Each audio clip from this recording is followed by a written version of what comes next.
The plane's engines roared beneath me, a constant reminder that there was no turning back. America, the land I had called home all my life, was disappearing beneath a blanket of clouds. I pressed my forehead against the cold window, trying to make sense of everything, but clarity was elusive. I had never imagined leaving the country, certainly not for reasons I couldn't even articulate clearly. The letter that had arrived weeks ago had changed everything. Its contents were brief, almost innocuous, but the message behind it was undeniable: for your safety, leave now. At first, I laughed it off. Safety? I had lived in New York my whole life. The city that never slept had taught me resilience, strategy, and vigilance. But the follow-up email, the silent calls in the middle of the night, the shadow I saw once outside my apartment window, all of it told me otherwise. By the time I packed my belongings, the reality had settled like ice in my chest. I wasn't just leaving a city. I was leaving a life. My friends, my apartment, the familiar streets I had walked 1,000 times, they were all becoming ghosts in my rearview mirror. Landing in Moscow was like stepping into another universe. The cold bit through the layers of my jacket, sharper than the Atlantic wind I was used to. The language, the sounds, the crowded streets. It was alien, overwhelming, and yet, I felt strangely alert. Every passerby seemed like a potential observer, every shadow a possible threat. The small apartment I had rented overlooked a narrow street in the heart of the city. Bare, functional, with peeling wallpaper and a faint smell of damp wood, it was nothing like the warmth of my New York loft, but it would do. At least, it would keep me hidden. That first night, I barely slept. Every noise, every passing car, every distant conversation in Russian made me jump. I knew that danger wasn't just a vague possibility, it was a presence. I had felt it all my life, but now it was tangible, pressing against me. It was around 2 a.m. when I heard the first unusual sound, a quiet click outside my window. Someone was there. I froze, heart hammering, eyes scanning the dimly lit street. The figure was indistinct, a shadow among shadows, but it was enough to confirm my fears. I wasn't alone. I thought back to the letter, to the message, to every instinct I had ever ignored in my life. The world I had trusted had shifted beneath me. My senses, once dulled by routine, were now sharp, razor-edged. Then came the whispers, soft, indistinct, floating through the thin walls of my apartment. I caught fragments: she left, she knows too much, and can't risk it, follow her. I pressed my ear against the wall, dread settling in my stomach. Someone was watching. Someone was tracking me. And I was only just beginning to understand why America had become unsafe for me. I sank onto the edge of the bed, clutching my coat to my chest. The journey had begun, but the destination was uncertain. Russia was supposed to be a refuge, but the shadows creeping closer told me this was only the beginning. Somewhere in the dark, I felt a presence. Not just the watcher outside, but the weight of secrets I didn't yet understand. And deep down, I knew, my life would never be the same. The next step was clear: I had to find out why I was forced to leave, and who was orchestrating it. The first days in Moscow blurred into a haze of cold air, crowded streets, and the endless hum of cars and trains. I tried to immerse myself in normalcy, learning the language, navigating the metro, ordering food without relying on gestures, but the feeling of being watched never left me. It started subtly: a shadow outside the window at night, a man lingering too long at the corner of my street, the faint scent of cologne I didn't recognize but that seemed eerily familiar. At first, I dismissed it as paranoia. But then the messages arrived. No sender. No signature. Just lines of text that made my stomach twist. You shouldn't be here. They are closer than you think. Trust no one. I stared at the phone, my hands shaking. Every instinct I had ever honed screamed at me, this was real. Whoever was behind these messages knew I had arrived, and they were tracking me. Walking down the streets became a calculated game of survival. Every passerby could be a spy, every conversation a threat. I avoided eye contact, changed my route to the grocery store, and even took taxis instead of walking. The city was alive, vibrant, and yet filled with invisible dangers. Then, one evening as I was returning from a late grocery run, I noticed him, standing across the street, leaning against a lamppost. He was tall, broad-shouldered and perfectly still, yet I knew immediately he was watching me. My breath caught in my throat. I ducked into an alley, heart hammering. The figure didn't move. Whoever he was patient, calculating, dangerous. I realized I couldn't keep running blindly. I had to understand what I was up against. At the apartment, I pulled out the folder I had packed with notes from America. Old letters, email printouts, photographs. Something about the way Ethan's documents had been prepared felt deliberate, like breadcrumbs leading me to uncover a truth that someone didn't want me to find. Hours passed as I pieced together the messages, the emails, and the strange coincidences. Patterns emerged. Meetings Ruth had attended, people she thought were friends who now appeared suspicious, even the date of her departure from New York. Each clue was a thread pulling me deeper into a tangled web of secrets. And then it happened. A knock at the door. Sharp, deliberate. Not a friendly visit. My pulse spiked. I crouched by the window, peeking through the thin curtains. No one was there. Just a small envelope slid beneath the door. My hands shook as I picked it up. Inside were photos of me, taken over the past few days. My apartment, my walks, even a picture of me sleeping. On the back of one. You're closer than you think. Keep looking. Trust nobody. I sank onto the floor, staring at the photos. Whoever was behind this was meticulous, patient, and terrifyingly close. And now I understood, escaping to Moscow hadn't been safety, it had been the beginning of the hunt. The whispers, the messages, the shadows, they were all part of a plan. A plan that had followed me across the ocean. I realized I had no choice but to face it, to trace the origins of these threats, and to uncover why America had become too dangerous for me. Somewhere in the distance, the city lights of Moscow flickered like tiny stars, oblivious to the game unfolding below. I clenched my fists, determination rising through the fear. I would find the truth. And I would make whoever was behind this pay. The envelope from last night weighed heavily in my hands, though it was almost empty, a single sheet with cryptic notes and a tiny key taped to the corner.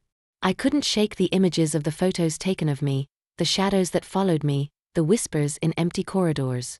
The hunt was real, and I was squarely in the crosshairs. But I couldn't run forever. I needed answers. And for that, I had to look back to America, back to the life I thought I had left behind. Using a secure connection, I began digging through old emails, financial records, and cryptic messages Ethan had left me. Every thread seemed small on its own, almost innocuous, but together, they formed a tapestry of deception, manipulation, and betrayal. People I had trusted were not who they appeared to be. Friends, co-workers, even distant family, all had ties to a shadow network that now made perfect sense. Why I had to leave, why the threats were serious, why leaving wasn't an option, it had all been orchestrated. Among the files, I found references to a project labeled Project Meridian. Details were sparse, but it involved information Ethan had stumbled upon in his last weeks in New York. Proof that certain powerful people had been conducting illegal operations across multiple countries. The implications were chilling. He had uncovered evidence that could ruin lives, including mine if I didn't follow his path carefully. I cross-referenced the addresses in the notes with the names in the emails, and one name kept appearing: Michael Carter, Ethan's best friend, someone I had always trusted. My stomach twisted. If Michael had been compromised, the network's reach was broader than I could have imagined. Then came the first real clue, a digital map hidden inside one of Ethan's encrypted files.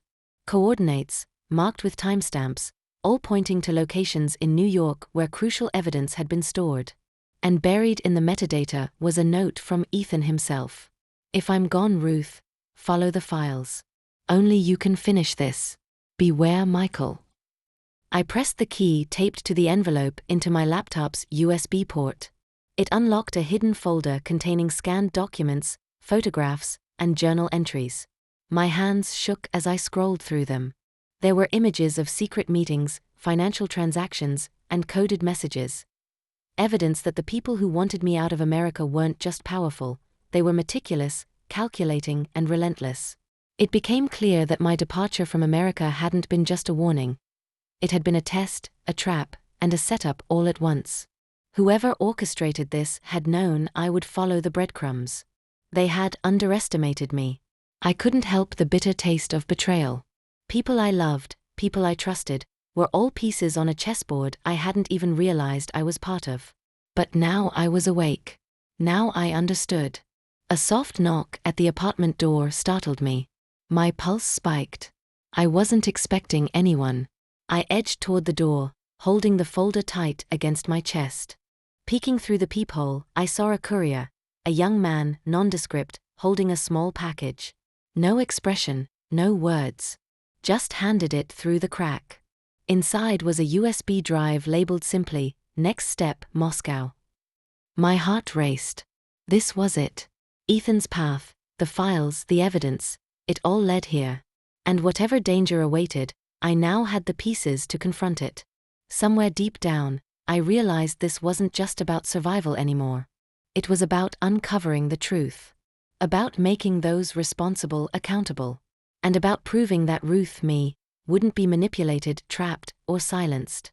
I sat down at the desk, illuminated by the pale glow of the laptop screen, and whispered to myself, "I will find the answers. And I will finish this, Ethan." The shadows outside my window had grown longer, darker, more threatening. But I no longer feared them. I had the files, the knowledge, and the resolve. And now, I was ready to strike back. The streets of Moscow were colder tonight, the wind cutting through my coat like icy knives. But I barely noticed. My mind was consumed with the files I had uncovered, the messages from Ethan, and the cryptic USB drive. Every clue led to a single inescapable truth: someone wanted us silenced. I had spent days tracing the digital breadcrumbs Ethan left, decrypting messages, and mapping connections. The network was enormous, powerful, and hidden in plain sight. Corrupt officials, corporate players, even people I thought were allies, everyone was connected. But one name kept repeating, the one that caused my blood to run cold: Michael Carter. I had trusted him, laughed with him, shared my fears with him. And now, he was part of the machinery that had forced me out of America, forced me into hiding in Russia. The betrayal cut deeper than any threat. As I walked the narrow streets, I noticed someone following me. A shadow among shadows, keeping distance but always visible. My pulse quickened. I knew that if I confronted him too early, I'd alert the network, and Michael would know I was onto him. I ducked into a small cafe, pretending to sip a coffee while watching him from a reflection in the glass. He was methodical, patient. A predator disguised as an ordinary man. My stomach churned. This was no longer a game. I was facing a real enemy. I returned to my apartment and studied the files again. Ethan's notes, the maps, the timestamps, they all converged on a single location, an abandoned warehouse on the outskirts of Moscow. Every instinct screamed danger, but I also knew that this was the place where answers would finally surface. I prepared. Not just mentally, but strategically. I memorized exits, mapped escape routes, and even made contingency plans in case Michael or his associates confronted me. The shadows outside were no longer just threats, they were clues. That night, I slipped out, folder in hand, USB drive tucked securely in my coat. The warehouse loomed ahead, dark and silent. As I approached, the hairs on the back of my neck stood up. This was it, the moment where theory would meet reality, where the hunter and the hunted would collide. Inside, the warehouse was cavernous, filled with crates and machinery long abandoned. But it wasn't empty. A soft hum of electricity indicated recent activity. I edged forward, careful, silent. Then I saw him. Michael Carter. Standing near a stack of crates, flipping through papers like a man who owned the world. He hadn't noticed me yet. I took a deep breath. My hands shook, not from fear, but from the adrenaline of knowing that I was finally here, at the heart of the conspiracy. "Michael," I said, my voice calm but firm. He froze, slowly turning. His eyes widened just slightly, not at fear but recognition. Then a faint, almost amused smile spread across his face. "You shouldn't have come, Ruth," he said. "Do you really understand what you're meddling with?" "I understand enough," I replied, clutching the folder. "I know what you're hiding. And I know you lied to Ethan, and to me. It ends tonight." For a moment, there was silence, heavy and tense, like the air before a storm. Then, without warning, a siren blared in the distance, red lights flashing through the windows. Someone had triggered the security alert. Michael's calm demeanor flickered for a split second. "So it begins," he murmured. I tightened my grip on the folder, determination rising. Yes. Tonight, the truth comes out. The warehouse was silent now, save for the distant hum of machines and the echo of our footsteps. Michael Carter stood across from me, the folder clutched tightly in my hands. Every instinct told me he was dangerous, every memory of betrayal fueling my resolve. But I wasn't afraid anymore. I was ready. "You thought you could manipulate us," I said, my voice steady. "You thought I wouldn't uncover Project Meridian, the files Ethan left behind, or the trail you left for me. You were wrong." Michael's smile faded, replaced by a flash of irritation. "Ruth, you don't understand. The world isn't as simple as you think. You have no idea the consequences of exposing this." "I understand perfectly," I replied, holding up the folder. "Consequences for you. Justice for Ethan. And answers for me." I flipped open the folder and laid out the documents, photographs, and digital files on the floor. Each paper revealed layers of deception, corruption, and crime that Michael and his network had orchestrated. Evidence of illegal operations, cover-ups, and betrayal of countless innocents stared back at us. For a moment, Michael's face betrayed his fear. "You don't know what you're dealing with. Once this information goes public—" "It's already public," I interrupted. The USB drive from Ethan's instructions was connected to my laptop, and the files were uploading to multiple secure channels simultaneously. "The world will see the truth." He took a step forward, but I didn't flinch. Every lesson, every warning, every shadow had led me here. Ethan trusted me to finish this. I won't fail him, or myself.